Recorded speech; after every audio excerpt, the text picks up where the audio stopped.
Epirus is primarily known as the kingdom which gave Pyrrhos his army, that same army with which he challenged the Romans and tried to carve out a little empire for himself in the west. However, the significance of Epirus to the larger Greek world goes beyond the contributions of one man to history. In this video, we'll look at the geography of Epirus, we'll look at some of the surviving cities, and we'll also look at the three major tribes of Epirus and how they each contributed to the Epirote identity as a whole. We will then conclude by looking at the most famous son and daughter of Epirus. Respectively, these are Olympias, the mother of Alexander, and Pyrrhos, the conqueror we mentioned at the outset. So let us get started. While nearly all of mainland Greece could be described as either mountainous or at the bare minimum hilly, Epirus is perhaps the most mountainous area overall. It is also bounded by mountains on all sides. To the east, Epirus is separated from Thessaly and Macedon, its eastern neighbors, by the Pindus Mountains.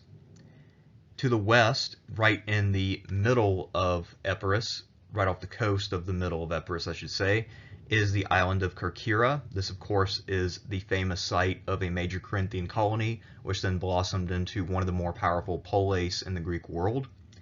While Kichyros was important for Epirote history, especially for the Epirotes living nearest to the island, it was not actually a part of Epirus either culturally or geographically. In the north, Epirus is bounded by the Chaones Mountains. This is the boundary between the Epirote and Greek world on the one hand, and then the Illyrian world on the other. Due to the coastal regions of Epirus and then the mountainous regions as you move inland, the climate of Epirus, despite its small size, varies a good deal between what we describe as Mediterranean climate and then the alpine climate as the altitude increases.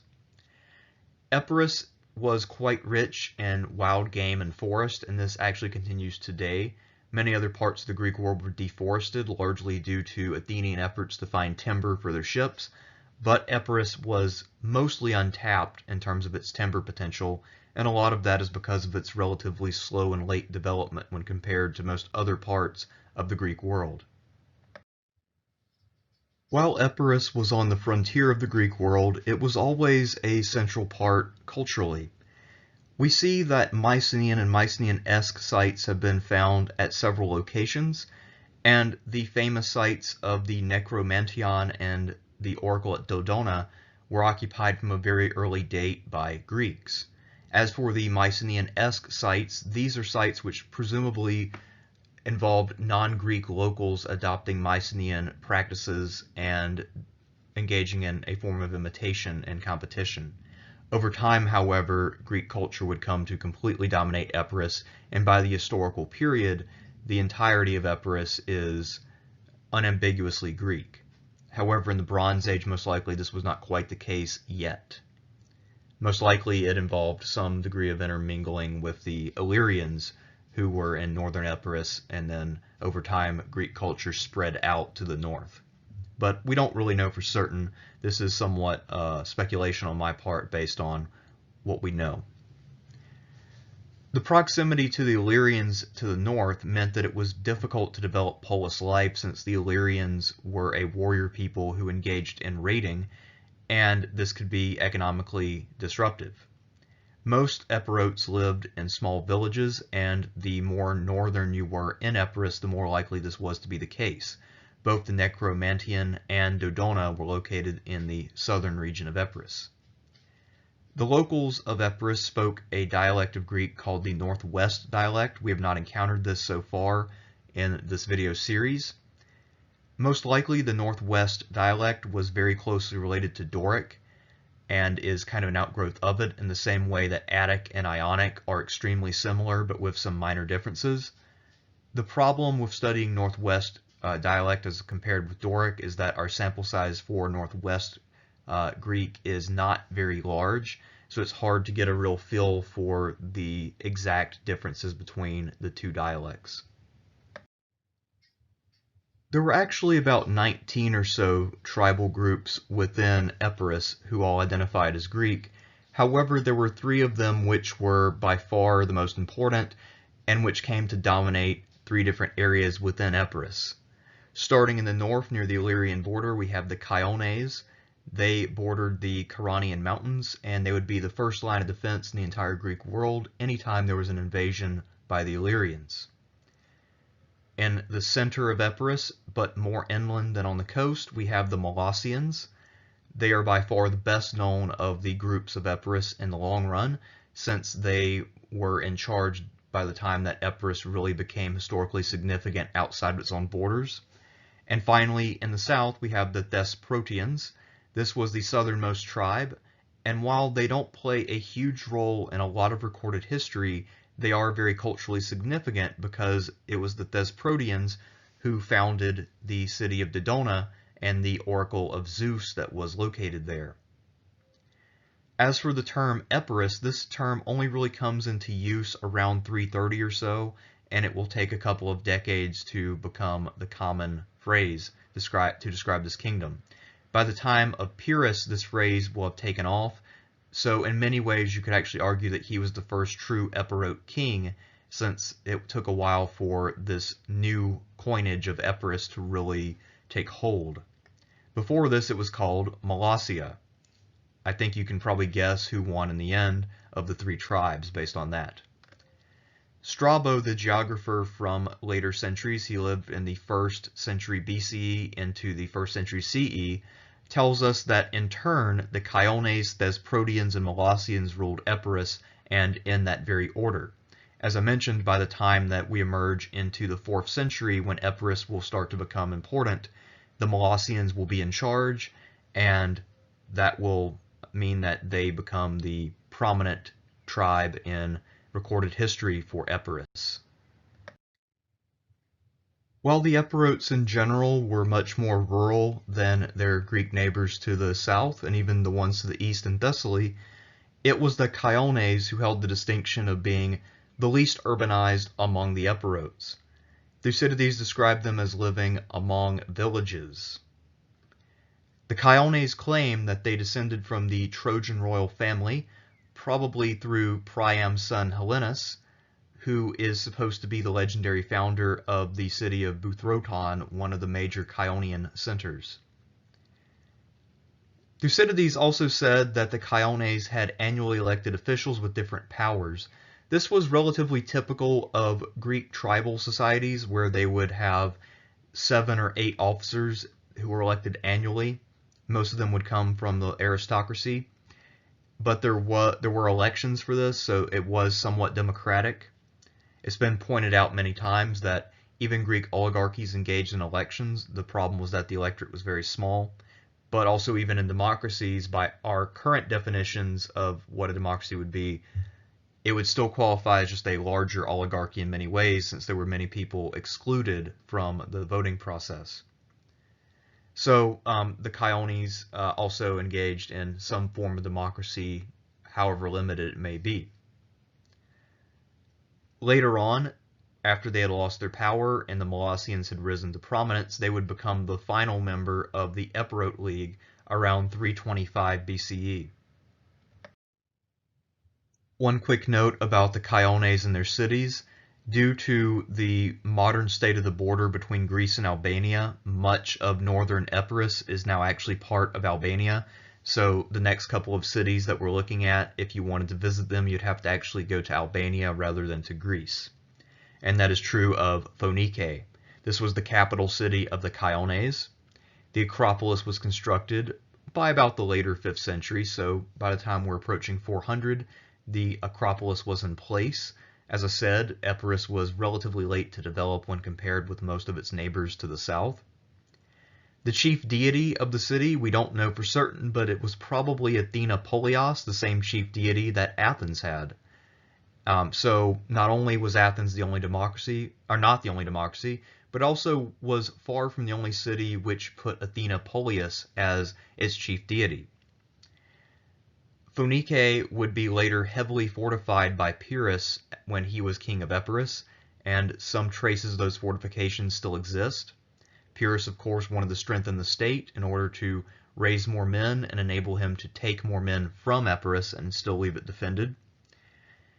In 233, when the last Iacid ruler died, I believe this was one of the sons or grandsons of Pyrrhos, maybe it was granddaughter actually. At any rate, when the last Iacid ruler died, Phoenike became the capital city of the Epirote League, which was now more of a federal state in the sort of tradition of the Aetolian and Achaean leagues. So it was sort of a broad aristocracy where the aristocracies of each constituent city would really contribute to the whole, and they had sort of a unified congress. Of course, that didn't last forever because, Rome. Phoenike also had a port at Ochismos, which is the modern city of Sarande, Albania, and this gave it access to the Ionian Sea. As for Phoenike itself, because it was so close to the Illyrian border, it needed protection, and therefore it was inland where the terrain is a little rougher and more defensible. Next up, another city of the Chaones was Bouthroton. This is effectively a small island polis off the west coast of Epirus. In this sense, the fact that they chose to build on a little island just off the coast is fairly reminiscent of the way that Phoenicians tended to like to found their cities. The city of Bouthroton was founded between the 10th and 8th century. We're not sure exactly when. We're basing this on surviving fragments, looking for the oldest ones we can find. Due to the proximity of Bouthroton to Kichyros, if you look at a map of Epirus, Kichyros was right off the coast, and this area, which is now the Greek-Albanian border and was also the homeland of the Chaonians, was right across from the island of Kichyros. Kichyros, as we know, became a fairly major player. It had the third largest fleet in Greece going into the Peloponnesian War, and it became imperialistic in the late 5th century as it started to recover from a really grueling civil war that it had been engaged in. So this meant that Bouthroton was made a part of the Kichyrian realm. We know that Bouthroton had two separate walled areas rather than just one, so presumably that was one on the island and then one on the mainland. Between the two of them, there's an agora, two stoas. Stoas are sort of covered porches that can be used for businesses. They can also be used for getting out of the sun in order to socialize, trade, gossip, do a little bit of politics, whatever it might be. There's a theater, and there also is a temple to Asclepius, the healing god. Bouthroton still exists, but it is now modern Bouthroton, a city in Albania. If we go south along the coast of Epirus, we come across the Thesprotians. Just like many people in the western part of Greece, they claimed a mythological link with the king Odysseus of Ithaca. Odysseus famously was lost for 20 years, or at least 10 years after the Trojan War, so he was away from home for a total of 20. And during that 10-year stretch, he apparently got profoundly lost and made many, many pit stops. One of the pit stops was supposedly in Thesprotia, where he hooked up with the queen, ruled there for a few years, sired a son, won a few battles, and then got bored and left. So the Thesprotians claimed descent from Odysseus. And because Odysseus' itinerary was extremely confusing and makes no sense at all, I have to imagine that if Odysseus were alive today, he would own at least 8 devices by Garmin. Anyhow, with the Thesprotians, unlike the Chaonians and the Molossians, they were not strong enough to fend off other Greek colonizers, and we'll see that a number of outside Greeks were able to establish colonies on the coast of Thesprotia. So it's safe to say that despite the fact that they were arguably the most culturally important of the Epirote tribes, they were also the militarily and politically weakest. After the conquest of the Romans, who tended to shake things up for everybody they conquered, the territory of the Thesprotians was separated from the rest of Epirus and then assigned first to the province of Macedon and then later to the province of Achaia when Rome reorganized under Augustus and the Republic transitioned into the Empire. The rest of Epirus would stay together as one cohesive unit, but the Thesprotians were separated off for whatever reason. The capital city of the Thesprotians was Elaia.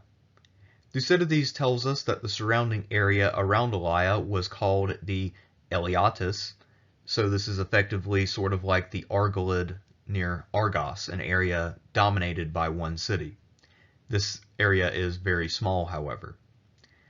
The Eleatis also included the city of Ephyra, which is much more culturally significant for reasons we'll get into, and also a small port for Elaia called Elias Lyman. Elias Lyman translates into simply the harbor of Elias, or Elaia.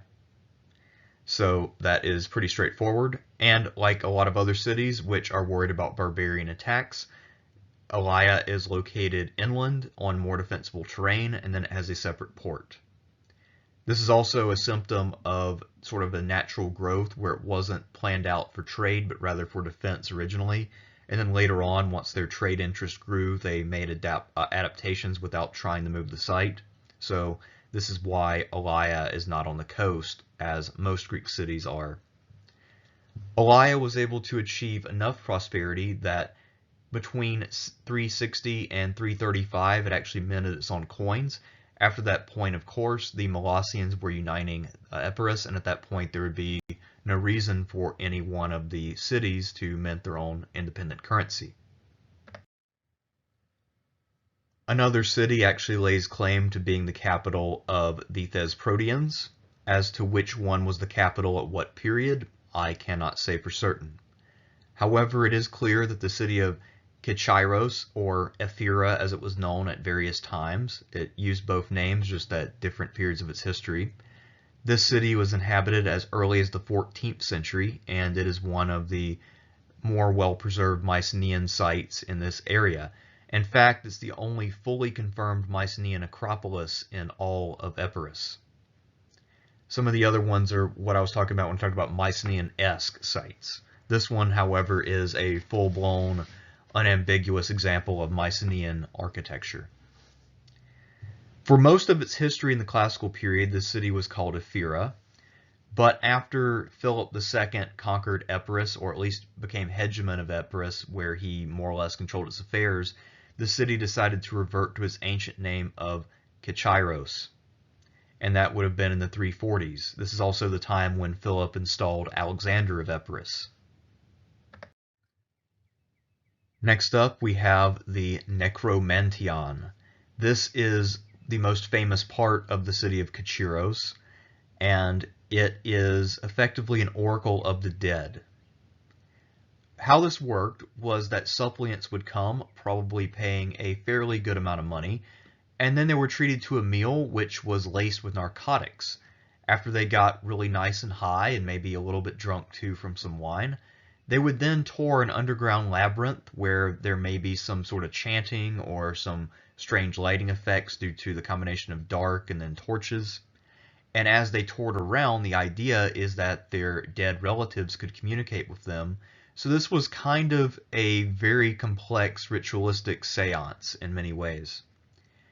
The idea is that the Nekromanteion was a sacred precinct dedicated to the chthonic gods Hades and Persephone, who easily were the two leading chthonic deities. Hades, of course, was the lord of the underworld and brother of Zeus, and then Persephone was the woman he took captive to be his bride, and who then became effectively the queen of Hades. Interestingly enough, despite the fact that we found some of the tunnels, the precise location of the entrance and the above ground part where you would dine and pay your fees and all of that is somewhat disputed. The site that had previously been identified as the entrance to the Nekromanteion has now been relabeled by many archaeologists as a fortified farmstead. So we're not entirely clear exactly where all of the buildings of the Nekromanteion were, but we know where some of them were.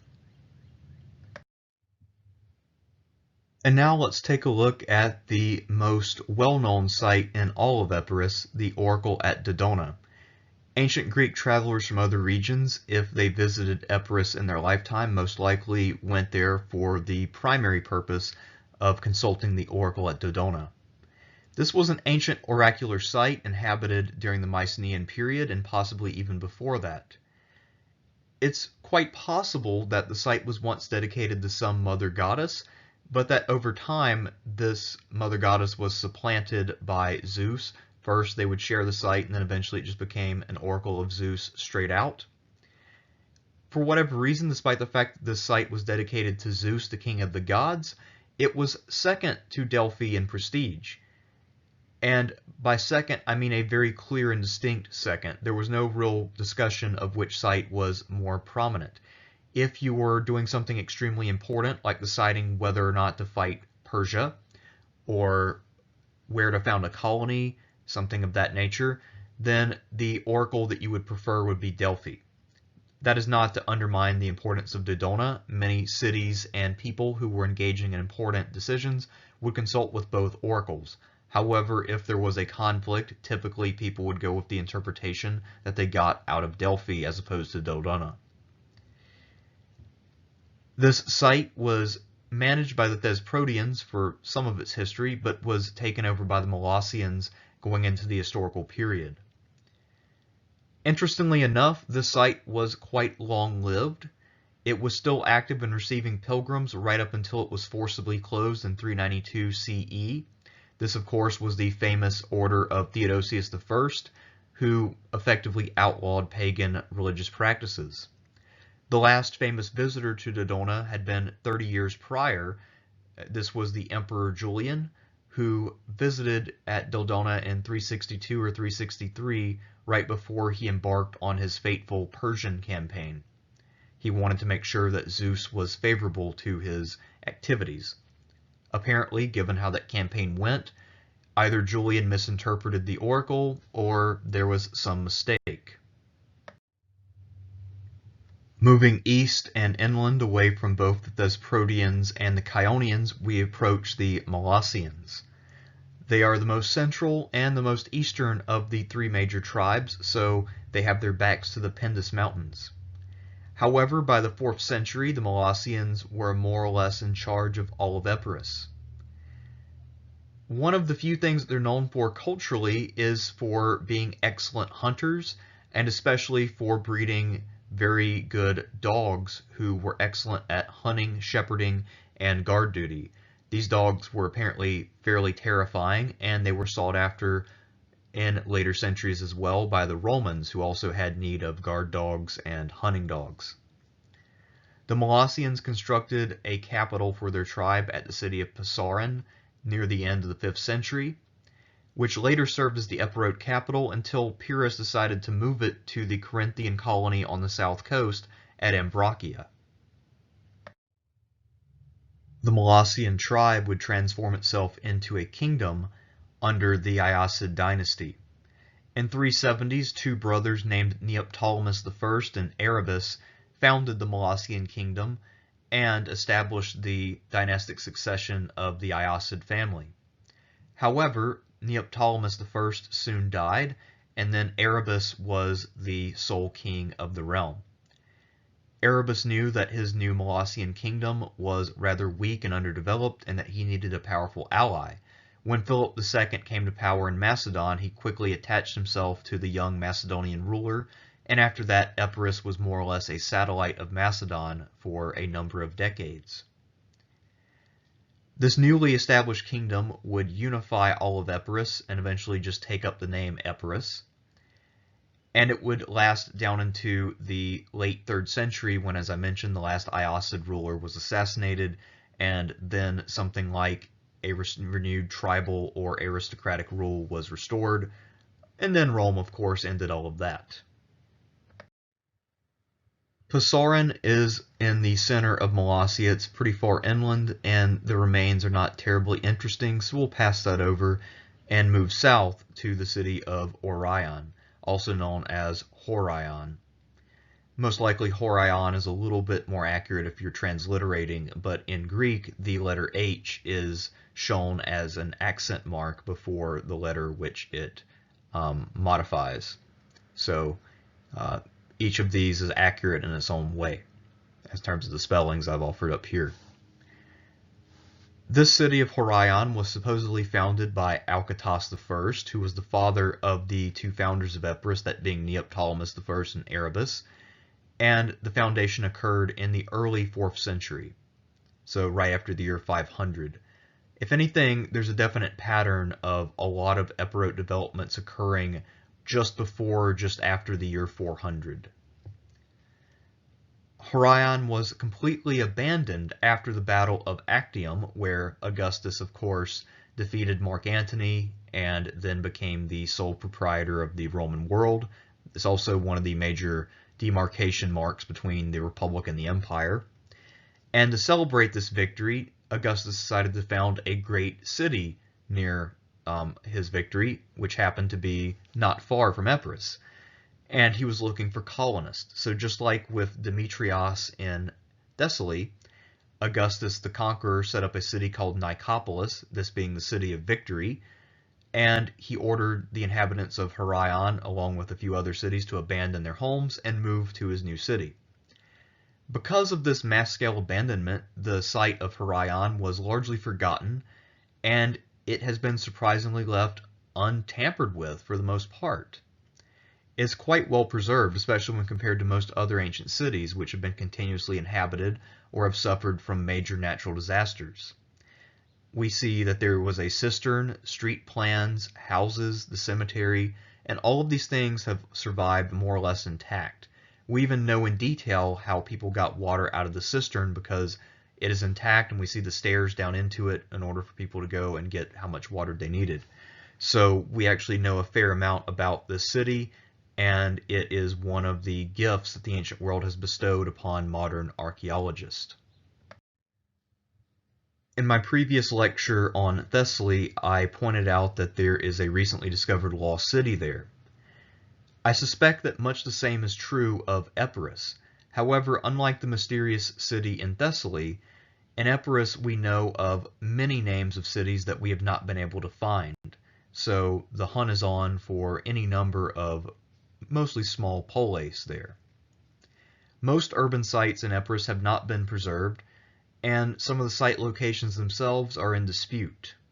And if you look at a map of all of the cities of Epirus, if you then try to look up those cities individually, you will quickly discover that many of them are places that archaeologists have not actually found.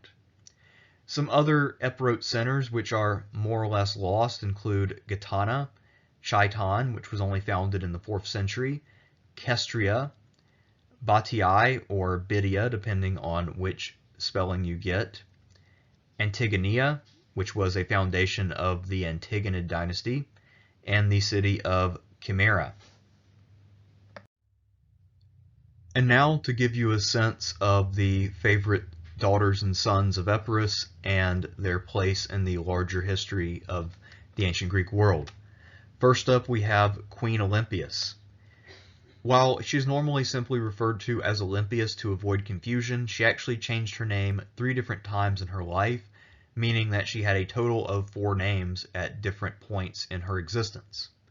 She was born as Polyxena, the daughter of Neoptolemus I, and she was born around 375 or so. Her father died when she was about 5 years old, and then she was married off by her uncle Erebus. By the time that she was a teenager and she became the wife of Philip II of Macedon, she had adopted the name Myrtle, possibly because she had undergone some kind of religious ceremony, and part of the ceremony may have been changing her name to represent that. By 356, when she was 19, she took yet a different name, this time Olympias, the name which we know her best as. And her name Olympias is actually a name taken to honor Philip's Olympic victory that year. Philip had entered a 4-horse chariot at the Olympics and it won, so because he was the sponsor of the team, he was considered to be the victor, so he won a gold medal and probably didn't even have to attend the games himself. Or if he did, he would have been sitting in the stands rather than competing, but sponsors won, not the drivers themselves or the horses. Also, because of this, women could actually win the chariot race, actually exclusively wealthy women, because they could sponsor these kind of chariot teams. That same year in 356, right around the same time that Philip's Olympic team won, Olympias gave birth to a boy named Alexander, who became the son and heir of Philip. He would later grow up to become Alexander the Great. About in the early 330s or so, Olympias and Philip ran into some difficulties. Philip kept taking new wives, and Olympias and he did not get on very well. Olympias was known for being somewhat difficult, whereas Philip, of course, was extremely philandering, and as with any king, he probably had a temper. They had a pretty bad feud where she returned to Epirus, and at one point Alexander actually sided with her and went to Epirus, but then Philip recalled Alexander, they reconciled, and Alexander was present for the Battle of Chaeronea and some of the other events of the late part of Philip's reign. Philip and Olympias, however, never reconciled. After the death of Philip, Alexander became king of Macedon, and within a few years he then embarked on an invasion of Asia. During that whole time, it appears that Olympias remained in Epirus. She tried to return to Macedon for a short period of time in order to look after her son's interest, but unfortunately she ran into some pretty nasty feuds with the regent Antipater, so she returned to her homeland of Epirus and then served as a regent there, where her cousins were ostensibly in charge, but Olympias had a fairly dominant personality, so she was most likely playing a huge role. She also was governing there with her daughter Cleopatra, Alexander's sister. And this feud between Olympias and Antipater would continue. Each of them would write nasty letters about one another to Alexander, and he would more or less just respond with by not taking a side and just kind of letting this whole thing play itself out. So later on in 323, Alexander will die, and a few weeks after his death, his son Alexander IV will be born. At first, Olympias and her daughter Cleopatra are unable to get to young Alexander. Cleopatra fails getting there, and she ends up being imprisoned in Anatolia by Antigonus the One-Eyed. Eventually, however, Alexander IV will be brought to Macedon with his mother Roxana, and there they will eventually come under the care of Olympias. What she does is she sides with a general during one of the many civil wars for Macedon. She sides with Polyperchon against the general Cassander, and they invade Macedon. Cassander sides with another royal woman in Alexander's family named Adia, and Adia was part Illyrian, so she dressed up in her warrior gear and she led her men out, and she thought she was going to face off in a head-on battle with Olympias. But all Olympias had to do was simply present herself to the troops, and there's no way they could possibly justify harming the mother of a man they more or less regarded as a god by this point. So they all laid down their arms and surrendered, and then Olympias quickly took control of the situation and proved herself to be very brutal and opportunistic. She put to death all of her political opponents, including Adia and Alexander's half-brother Philip III Aridaeus, who was somewhat developmentally disabled, but was still beloved by the Macedonians because he was a true son of Philip II. Olympias at first had mass support, see the mass-scale defection for details, but quickly lost it through her brutality. So Cassander came back from Greece with his men, and he was able to overrun Olympias' position. Not before, however, she took her fourth and final name of Stratonike, meaning something like victorious in battle. And this, of course, celebrates her great victory over Adia, where she simply showed up and said, "Here I am." After Cassander caught her, unsurprisingly, he was just as brutal as she had been. He had her executed immediately because he knew she was a threat. And there ends the tale of the most famous Epirote woman in history, Queen Olympias. Quick side note for those of you worried about the fate of Alexander IV, without his grandmother there to protect him, he too was executed within a few years before he could come of age and challenge Cassander's position. But for now, let's move on to yet another Alexander, this one the younger brother of Olympias, Alexander of Epiros. He was perhaps around 12 to 13 years younger than his much more well-known sister. When he was 20 years old, he was living at the court of Macedon, and his brother-in-law Philip decided that Alexander deserved to rule over Epirus, so he invaded and kicked out Alexander's enemies and then installed Alexander. Alexander was a much more pliable and reliable ally than the previous holder of the throne, as Philip's brother-in-law. Alexander proved to be loyal to Philip, or at least not foolish enough to challenge him, since Olympias, when she got divorced from Philip, went to her brother and begged him to attack her former husband. If Alexander had done so, he had a 101% chance of losing the war, and probably his throne as well, so of course he didn't do it. In 334, there were two young men named Alexander, each of them at least part Epirote, who embarked on great campaigns. Alexander the Great of Macedon embarked on his invasion of Asia that year, having taken over the throne from his father Philip, and his uncle, who was only about 6 or so years older, Alexander of Epiros, also known as Alexander the Molossian, invaded Italy with his army on behalf of the Spartan colony of Pyrrhos against the local Italian tribes. Alexander the Molossian dreamed of setting up his own Western Empire to kind of challenge the prestige of Macedon and make Epirus a major player in the larger Greek world. Alexander of Epirus was a fairly talented soldier, and he achieved a decent amount, winning some victories.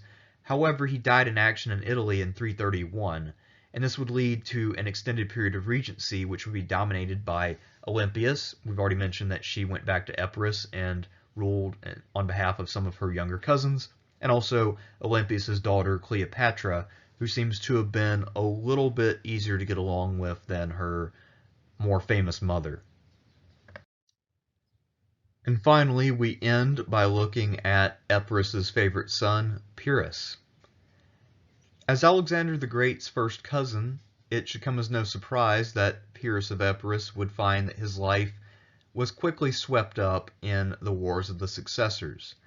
These wars started before he was born by just a little bit, yet, despite the fact that he and Alexander never existed at the same time, his life would be entirely shaped by his cousin's famous conquest.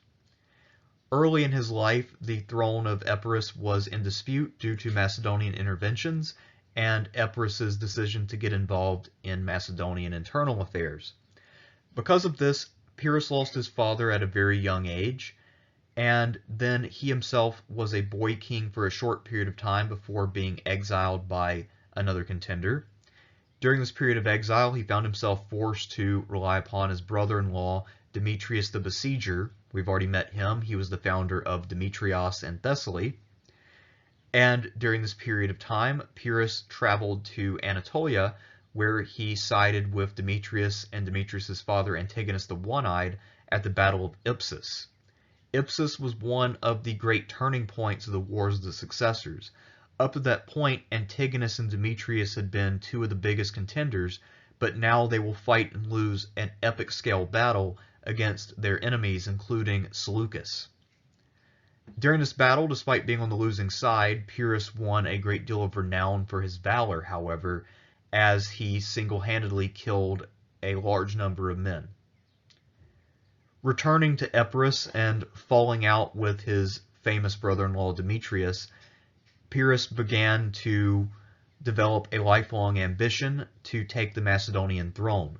This would, of course, lead him into conflict with his former brother-in-law, and they would become bitter enemies for the rest of their respective lives. Pyrrhos outlives Demetrius, so I suppose the feud ended before Pyrrhos met his end.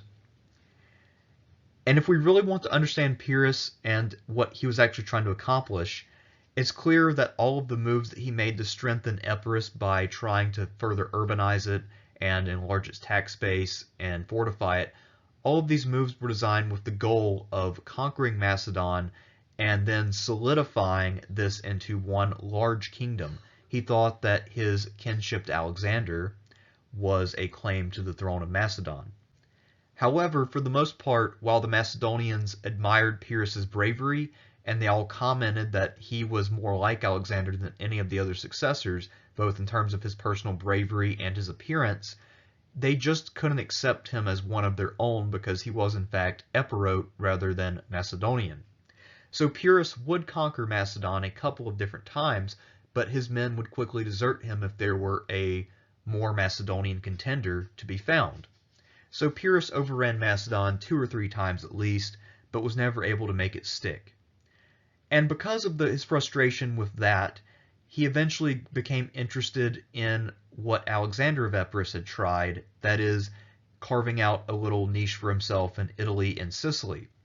By this time, the Italians were under pressure from the Romans, and many of the Greek cities there were willing to hire a great general out of the Greek world to try to save them. So the Italian Greeks brought him in, and he fought a couple of major battles against the Romans. These battles, along with the third battle he'd fight later, are known as Pyrrhic victories. Pyrrhus won the battle. However, he suffered heavy losses in all 3 battles, and by the end of the string of battles, his army had depreciated in value to the point that it had lost most of its former ability. Epirus was not a rich or highly populated land, and it was very difficult for Pyrrhus to replace his losses. Rome, by contrast, had a very deep manpower pool, so even if they lost the battle, strategically they still came out ahead because of the calculus of attrition. Pyrrhus, after winning 2 of these battles, decided that any more would be ruinous to his interest in his army, so he was then faced with the choice of returning to Epirus and trying to strive for the now empty Macedonian throne, something he had already tried and failed, or choosing to go to Sicily, where the Greeks there were also looking for a hero. He went to Sicily, and as was the case with other people who had gone there, he was able to win some initial successes against Carthage, but then the Greeks proved to be treacherous, and they tried to have him assassinated because they didn't want to be subject to one person. So Pyrrhus decided to leave Sicily and return to Italy, once again at the invitation of Taras and other cities in the region. He then engaged in one final battle against the Romans, and this time he ended up losing because his army had depreciated over time due to losses, whereas the Romans were only getting better with more experience. He then retreated to Epirus, but his ambition did not die with his failed Italian adventure. He rebuilt his army to some extent, and when another opportunity presented itself, he overran Macedon, and then began to invade the Peloponnese, where he tried to reduce some of the great cities there. He led a campaign against Sparta and nearly succeeded in capturing that city, and then he opportunistically marched north and tried to seize Argos at a point when it was unprepared. However, he ended up dying in a street battle in Argos in the year 272 BCE. This is a battle that became very confused, and as street fighting often does, he was actually killed not by a fellow warrior, but rather by a woman on the roof who pulled up a roof tile and threw it down, which broke his neck. He was then paralyzed, and he was dragged into a building by an Argive and then stabbed and finished off. So that was the end of his reign. His sons then took over and continued to fight on, but while they were just as brave and fearsome as their father, they were not as successful or as famous. And of course, later on, during the time of his grandchildren, the kingdom would fall and morph into a league. It would then remain in that state for several decades before Rome incorporated it into the Republic as a new province.